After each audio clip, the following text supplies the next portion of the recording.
All right, hey, here's a riddle for you. What problem do churches have that pastors can easily fix, but they cannot easily prevent?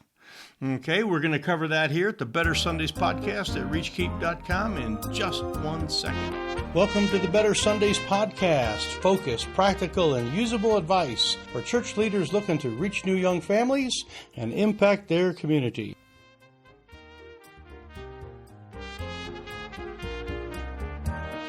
Well, howdy. That was a long second. I'm sorry about that, but good to have you here. We're talking about a problem that seems to be everywhere. In fact, I wrote a few things down here. Kind of want to set the stage for this particular problem. It is not unique. Almost everybody has it. Churches that I go to, I wrote this down. When I go to church, they know I'm coming. They still have this problem. It is something that is out there that you don't recognize. The pastor doesn't necessarily recognize it, but guests see it right away. Your first-time visitors go, "Oh, okay." They see it right away. So what is it? All right, let me give you one more, or a couple more. It is something that when I address it, it is almost instantly, and when we do evaluations and we sit down and talk about it, it's really kind of even hard to talk about it. But when I address it, it's almost instantly justified. And then in the next breath, it's like, but yes, you're right. We do have that problem. What is that problem that's universal in all of our churches? It's called clutter. We have clutter here and there and everywhere in our churches, and it is one of those things that a pastor can fix. And we're going to go through, give you some solutions here in just a moment, but it's hard to prevent because it constantly happens. It's kind of like this idea of someone told me this once, you're going to die. The day you die, you're probably going to have things on your to-do list. And I was like, oh, that's kind of depressing.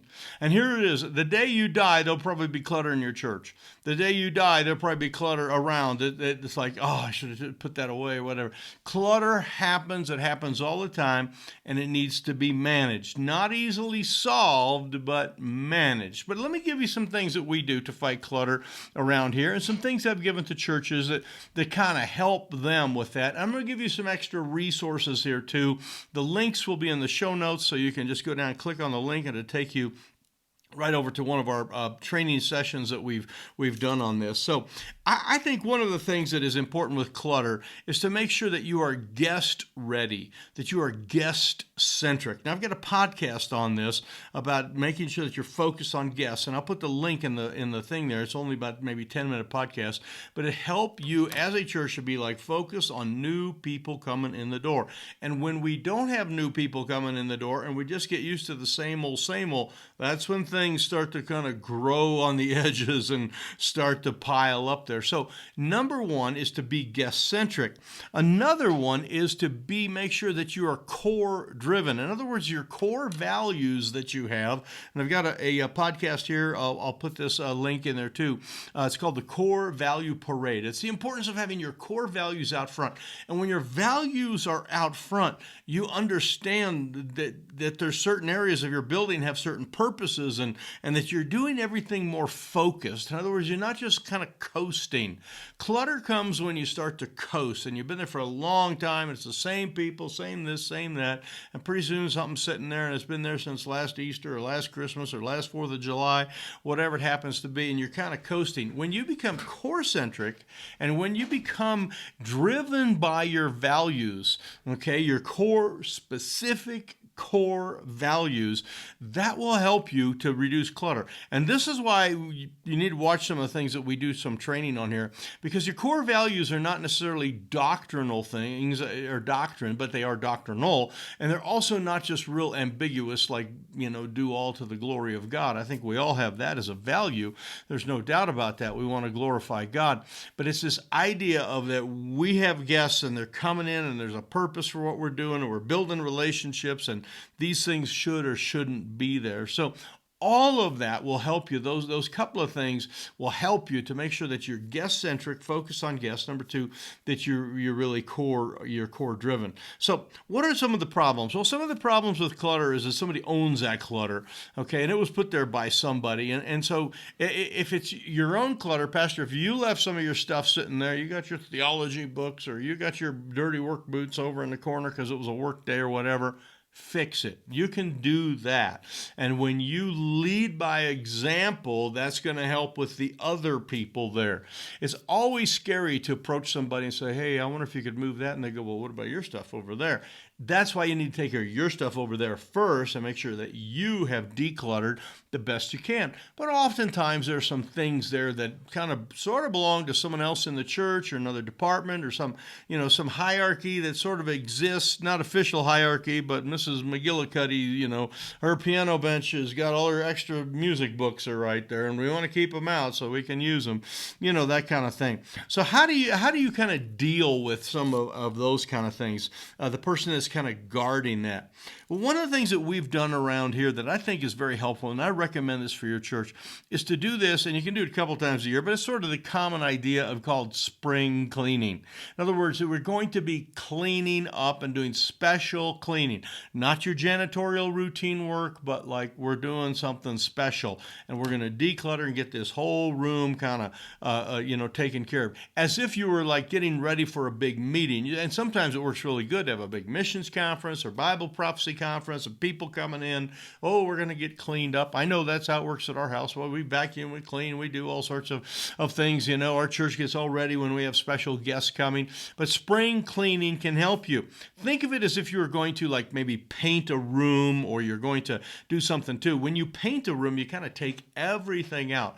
Or if you're going to have carpet cleaning, you want to take everything out. Those two little techniques there, the painting and carpet cleaning, sort of that idea is like we want to clear it all out as if we're going to really clean this carpet good, really going to paint the baseboard, whatever.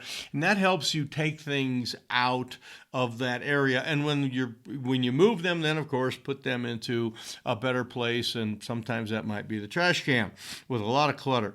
Another thing is to repurpose an area where you have an entryway or a closet or a portion of your auditorium, and it's always had this in it and it's always had that. And you, with the pastor, you need to have vision. And I'll put a link here to our YouTube videos. It's a lot of good training last year on vision. And you can just go to reachkeep.com where you've got this, or actually it's the ReachKeep YouTube channel, and type in on ReachKeep at YouTube, hit the search bar and type in vision. And there's several things about pastor having vision. And the vision is not just for the growth of your people or the purpose of your people, but it is for your facility and some of the things that you have as well. But this is this idea of repurposing an area. So there may be a corner of your auditorium that has a bunch of clutter in or whatever, and maybe you go like, hey, I got a vision. Let's have a place where there's some, focus on missions, or focus on the food ministry, or focus on this or that. And, where could we possibly do that? It's like, hey, maybe we could use this corner over here, and we can move a few of those things out, and we could put a display up, and we could put some food shelves up, or we could, whatever it is that you have the vision for, but that area gets repurposed. Let me tell you a little story. We had an area of our atrium. We have kind of a large atrium, and on the edges of it has these little mezzanine areas that kind of stick out. And they're sort of out of the traffic pattern, so they are perfect clutter problems right now. In fact, I was down there just a few hours ago, and there's all sorts of boxes from somebody stacked them. I have no idea what they're doing there, and I'm going to have to go kind of take care of those. But several years ago, this little mezzanine area is like, can't we use that better? Can't we kind of repurpose that? And it had started to fill up with stuff. The first thing we realized that there was poor lighting in there, so we put some new light bulbs in there and kind of brightened the things up. And the second thing was, what are we going to do in here? We thought it would be kind of fun. We only did it for about a month or so, but it really was a fun thing. That when church was over, the parents would come get their kids from the nursery. We thought, let's build a little playground in our atrium. And I know your church may not have this room to do this, but we're blessed with a lot of square footage in this one area. And so we put some of those rubber pad things down. We cleaned it all out, first of all, got it really sparkly clean, put these little rubber pads down. We put one of those little fences there, and then we got a couple of those little plastic, little type things where the kids play and go down on the little slide and some of that. And we would take the toddlers out of the nursery, and when church was over, the parents could pick them up. But actually what they did is they sat there and watched them play, and all the parents stayed and yacked. It really turned out to be a good idea. The story I told you, though, was because we repurposed an area that really had hardly any value to it. It's still, to this day, it still doesn't have a lot of traffic through it, and we put little mission displays up in there, and we've done some other things that have worked. But if you repurpose an area tied to your vision, okay, of what you're wanting to do with your church, that is a great way to kind of start to move some clutter around. The other thing that I wrote down here, and this is kind of my last one, to wrap this up, is the idea of having constantly having an evaluation culture. And again, look in the show notes. We've got a couple things, 5 minutes to Better Sundays. I have a great little podcast there. It's only 5 minutes long. It's about how to create an evaluation culture in your church. When you start to evaluate things, not like church is over and like everyone go home, but it's like, well, how'd it go? Could we do better? Or how'd Sunday school? Could we get better here? Was there something confusing? What went wrong? What went right? What was confusing? We go through those questions. When you start to create an evaluation culture with everybody, and everyone kind of thinks that way, then it's kind of like, well, why is that bucket of paint sitting over there? Or why is that snowblower in the atrium?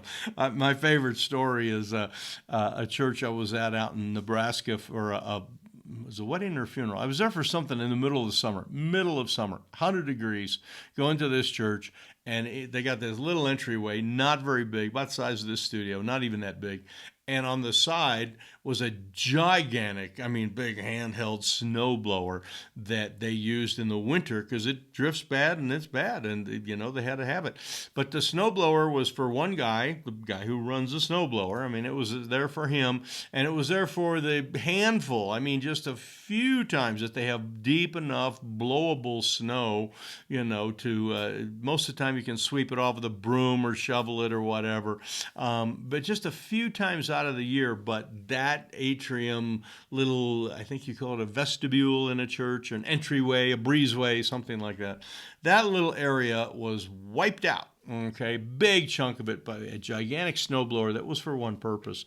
And so that would take some revisioning. In other words, hey, let's make our entry area really cool, and let's put some posters of missionaries, or let's have some pictures of children, or let's kind of do that. And Pastor, you start to show that vision, then it's kind of like, well, yeah, what are we going to do with snowblower? Well, we could put it in our shed for a while, or you'd figure out something with it, obviously.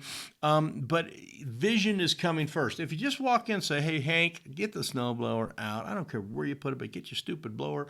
That's not going well, as you know. All right, we don't deal with people that way. But when your vision is up front, when your core values are up front, when your guests are up front, all of those things is going to help you, and you're going to recognize clutter. So can you prevent it? No, it's going to come, all right? Next week, you're going to walk and go, what is that? Where'd that come from?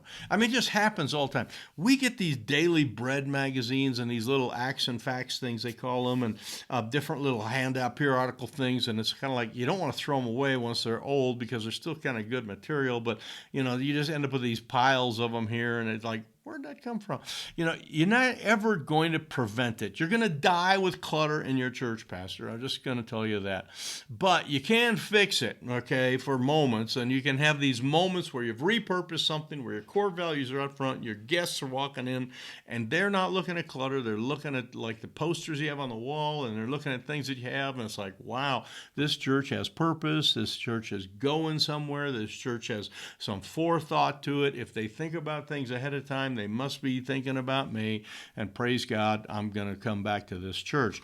That's how those kind of things work. So make sure that you are dealing with your clutter. So I want to say thanks for being with me. Sort of casual day here. I got my church t-shirt on. But I want to if you could do me a favor, if you could hit the share button there, or the thumbs up button, or the subscribe button, whichever button you'd like to push them all. Love to have you subscribed on our channel. channels here or on our podcasts, if you can do that. But please take a moment and hit share. Maybe give this to another pastor. I had a guy wrote in the other day, says, man, that last thing you did was so helpful, and I really, really appreciate it. And I appreciate the comments that we get in the comment sections below here and just the personal texts that you send me. And thanks for letting me be kind of your coach here. I just love my job and adore working with the people that I get to work with regularly on the phone, doing the Zoom calls, all that stuff. It's just awesome. So thanks so much for being with us here today, and you have yourself a great one. This is Mike Holmes here at the Better Sundays podcast at ReachKey.com.